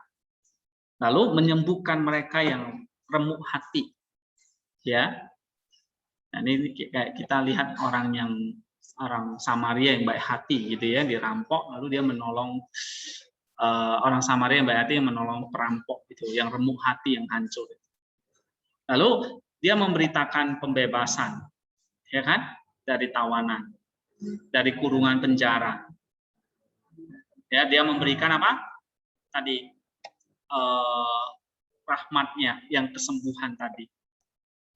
Lalu ada pembalasan tapi dia menghibur semua yang berkabung.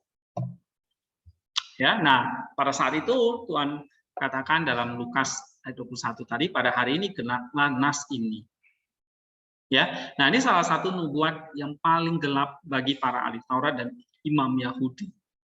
Dia membaca dan menutup buku itu dan berkata, pada hari ini genaplah nas ini.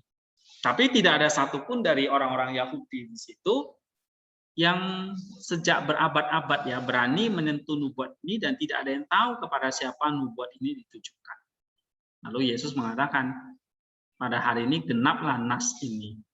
Ya. 7 abad telah berlalu sejak nubuat ini diucapkan dan ditulis dan tidak ada yang tahu kepada siapa nubuat itu ditujukan.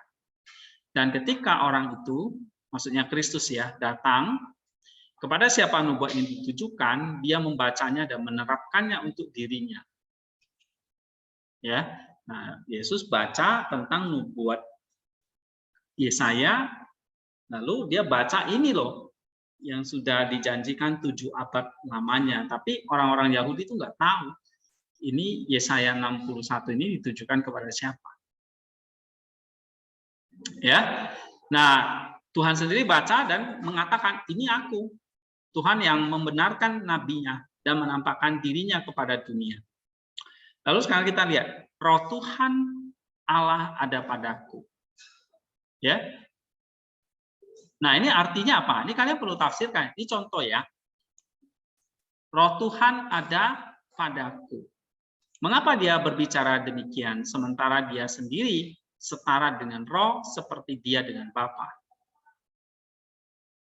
Ya. Nah, seperti yang ditafsirkan oleh Yohanes Chrysostom, ini demi kesaksian kepada orang-orang.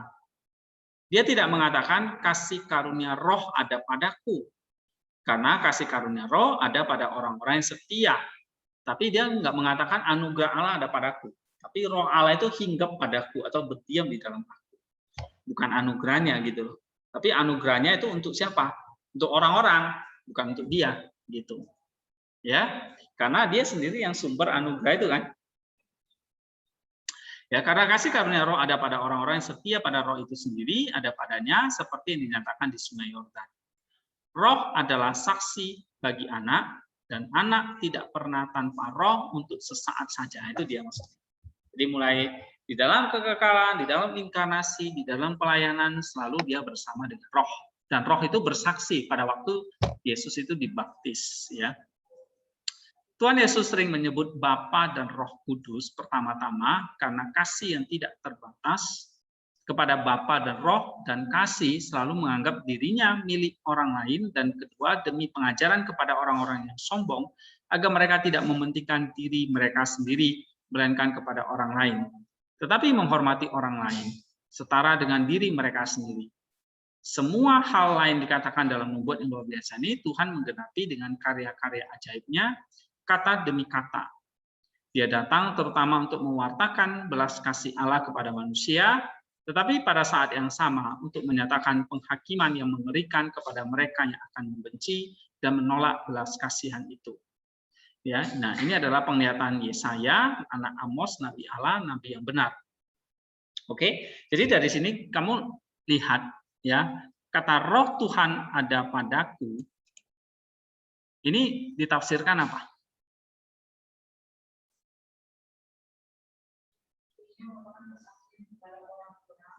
Ya.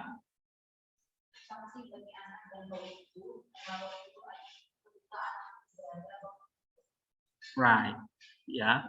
Jadi Roh Tuhan ada padaku, bahwa Kristus datang ke dunia ini, misinya itu sejalan dengan Bapa dan Roh Kudus.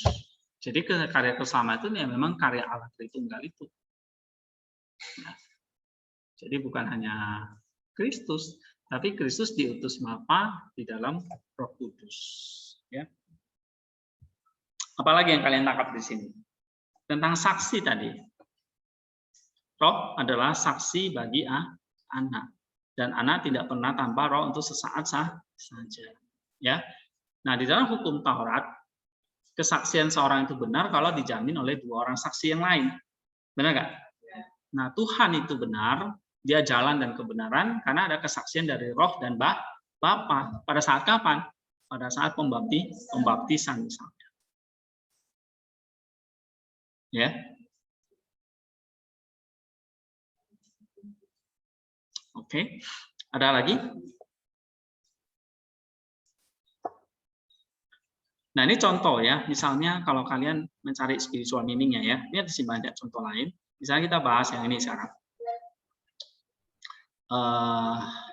Misalnya Yesaya 28 ayat 16. Coba bacakan aja, biar cepat. Sesungguhnya aku meletakkan sebagai dasar di Sion sebuah batu yang teruji, sebuah batu penjuru yang mahal, satu dasar yang teguh. Siapa yang percaya tidak akan gelisah. Batu yang teruji ini adalah Tuhan kita, Yesus Kristus sendiri. Oke. Jadi Yesaya mengatakan, aku meletakkan sebagai dasar di Sion sebuah batu yang teruji, batu penjuru yang mahal, dasar yang teguh. Nah ini cerita tentang batu nih. Nah nubuat batu ini pada digenapi di dalam diri Kristus. Nah, gimana ceritanya? Coba baca. Batu yang teruji ini. Batu yang teruji ini adalah Tuhan kita Yesus Kristus sendiri. Karena jika Nabi Yesaya hanya menganggapnya sebagai batu biasa, dia tidak akan menyebutnya iman di dalam batu. Jika tidak, dia akan membuatnya tentang penyembahan berhala. Oke.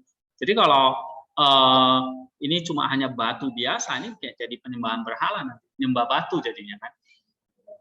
Tapi ini menunjuk kepada pribadi Allah itu. Oke, baca lagi. Nabi Daniel juga berbicara tentang sebuah batu yang menggelinding menuruni bukit dan menghancurkan berhala besar dan tumbuh seperti gunung yang besar dan memenuhi seluruh bumi. Yang terbuat dari besi dan tanah liat itu sehingga menemukannya, dan batu yang menimpa batu itu menjadi gunung besar yang memenuhi seluruh bumi. Membuat tentang batu dalam Daniel adalah untuk orang-orang penyembah berhala, dan membuat tentang batu dalam Nabi Yesaya adalah untuk orang Yahudi. Tuhan Yesus Kristus adalah batu yang diletakkan pertama di dasar seluruh ciptaan Allah, karena dia adalah firman Allah dan hikmat Allah. Kedua batu itu adalah dasar perjanjian lama sebagai persiapan perjanjian baru, dan ketiga dasar perjanjian baru sebagai penggenapan. Oke, jadi kata batu itu punya 3 pengertian. Apa saja? Yesus Kristus itu adalah batu, fondasi. Fondasi dari apa? Pertama, seluruh ciptaan Allah. Sebab dia adalah firman Allah dan hikmat Allah yang mencipta. Yang kedua, batu itu apa? Iya. Batu itu kan selalu jadi fondasi. Fondasi ciptaan, fondasi sekarang perjanjian lama. Lalu yang ketiga, fondasi dari perjanjian baru. Oke. Nah, sekarang ada istilah di sini tadi kan batu penjuru. Itu maksudnya apa ini? Sering kan dengar istilah Alkitab batu penjuru. Nah, artinya apa nih? Coba baca. Batu penjuru yaitu batu yang paling kokoh dan kuat yang menghubungkan dan menyatukan batu-batu lain dan menahan titik berbagai arah malaikat dalam kesatuan dan keutuhan. Nah, batu yang paling kokoh itu. Oke, terus? Jika kita mengamati Tuhan Yesus Kristus di dalam diri kita, Dia adalah batu penjuru yang mengikat dan menyatukan berbagai kemampuan rohani kita dalam kesatuan dan keutuhan, sehingga semua bekerja menuju satu tujuan, yaitu kepada Allah dan kerajaan. Nah, yang mengikat itu semua. Terus? Jika kita mengamati Kristus Tuhan dalam sejarah umat manusia, Dia adalah batu penjuru yang mengikat dan menyatukan deisme dan penyembahan berhala dalam satu rumah Allah, dalam gereja Allah. Oke, terus? Karena tidak ada seorang pun yang dapat meletakkan dasar lain daripada dasar yang telah diletakkan, yaitu Yesus Kristus. Nah, jadi dalam gereja Allah itu yang mempersatukan dari berbagai macam bangsa, latar belakang itu siapa? Iya, batu itu, batu penjuru itu, Kristus itu. Ya, dulu nenek moyang kita itu kan semua penyembahan berhala. Sekarang masuk dalam gereja. Termasuk juga ini orang-orang Yudaisme ya, orang-orang Yahudi misalnya. Jadi sehingga di dalam gereja tidak ada lagi orang Yunani dan Yahudi, tidak lagi orang-orang barbar dan skit kan gitu ya. Paulus pernah ngomong, tidak ada lagi perempuan dan laki-laki, semuanya itu satu kesatuan. Oke, baca lagi. Kata Rasul Paulus, Perjanjian Baru, sejalan dengan Nabi Yesaya, Perjanjian Lama. Siapapun yang sampai sekarang percaya pada batu keselamatan itu tidak akan malu. Juga tidak akan ada orang yang malu yang akan mempercayainya. Karena batu ini adalah dasar yang pasti dan benar dengan batu pilihan. Batu yang berharga dan terhormat. Ya Tuhan Yesus Kristus, batu keselamatan kami, kuatkanlah iman kami, iman yang suci dan menyelamatkan itu, satu-satunya juru selamat kami. Amin. Ya. Amin apanya? Ngerti nggak di sini? Misalnya Yesaya 28 ayat 16. Nah, kalau saya tanya misalnya keluar dalam ujian misalnya ya, ya kan? Ujian nanti mau masuk surga. Tanya Mary, kamu waktu di dunia kenal batu apa? Saya taunya batu akik, misalnya gitu. Ya, bukan itu. Batu apa yang menyelamatkan di sini? Batu yang sudah teruji, yaitu batu penjuru. Oke, ada pertanyaan?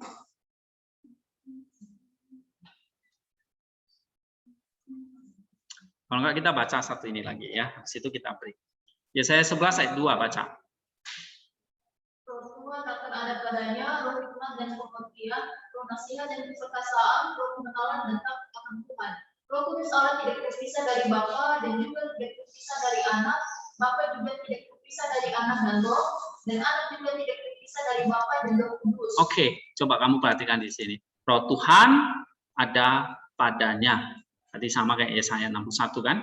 Lalu ada roh hikmat dan pengertian, nasihat dan keperkasaan, pengenalan dan takut akan Tuhan. Nah, ini bicara tentang siapa? Roh Kudus. Ada pada anaknya, berarti tidak terpisah dari Bapa dan tidak terpisah dari anak. Sebab Bapa tidak terpisah dari anak dan roh, dan anak juga tidak terpisah dari Bapa dan Roh Kudus. Ini artinya apa? Di mana ada Bapa, di situ ada anak dan Roh Kudus. Di mana ada anak, di situlah ada Bapa dan Roh Kudus. Di mana ada Roh Kudus, di situlah ada Bapa dan anak. Coba baca lagi. Roh Kudus. Roh Kudus bernubuat tentang anak melalui para nabi. Roh Kudus menaungi perawan suci dan mempersiapkannya untuk kelahiran anak Allah. Roh Kudus berdiri tak terpisahkan di atas anak selama seluruh waktu misinya ke dunia. Ya, jadi waktu pun firman itu turun ke dunia, Roh Kudus tidak tinggal diam. Dia membuahi. Ya kan? Dia menguduskan rahim Maria.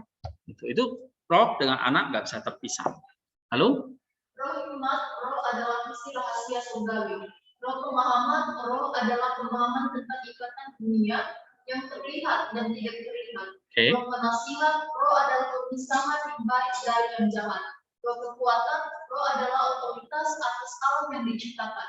Roh pengetahuan, Roh adalah pengetahuan tentang esensi makhluk ciptaan. Roh takut akan Allah. Roh adalah pengakuan akan kuasa ilahi atas kedua dunia dan tunduk pada kehendak Allah. Siapakah di antara manusia yang memiliki kepenuhan kekayaan karunia Roh Kudus ini?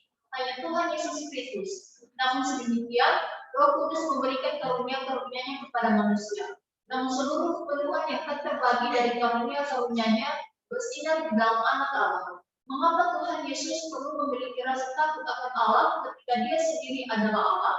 Sebagai Allah, Dia tidak memiliki rasa takut akan Allah, tetapi sebagai manusia memiliki rasa takut akan Allah untuk menjadi sebuah teladan bagi kita.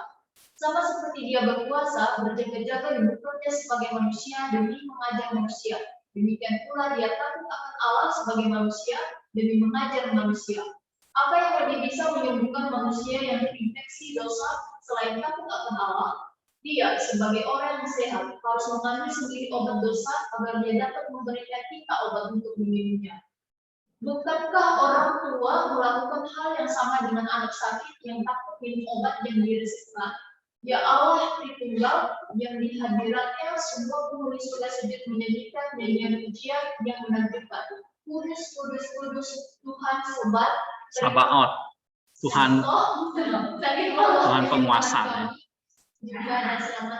Oke. Nah, jadi kalau misalnya Yesaya mengatakan ada roh nasihat, ada roh pengenalan dan takut akan Tuhan kepada sang anak, kok bisa? Padahal Dia adalah Allah. Nah, ini karena cerita tentang inkarnasinya dalam kodrat manusia. Sebagai kodrat manusia yang sudah dikuduskan Roh Kudus, maka Dia selalu bersama nggak dengan Roh Kudus. Berarti ada karunia Roh Kudus ke dalam diri kodrat manusia itu. Antara lain apa? Roh hikmat, pengertian, kuasa, nasihat, keperkasaan. Jadi kalau kamu lihat ya, Yesus itu tidak bisa melakukan mukjizat dan semuanya karena Dia punya kuasa dari Roh Kudus. Ya, ada hikmat, ada pengertian, ada nasihat, ada keperkasaan, ada pengenalan dan takut akan Tuhan.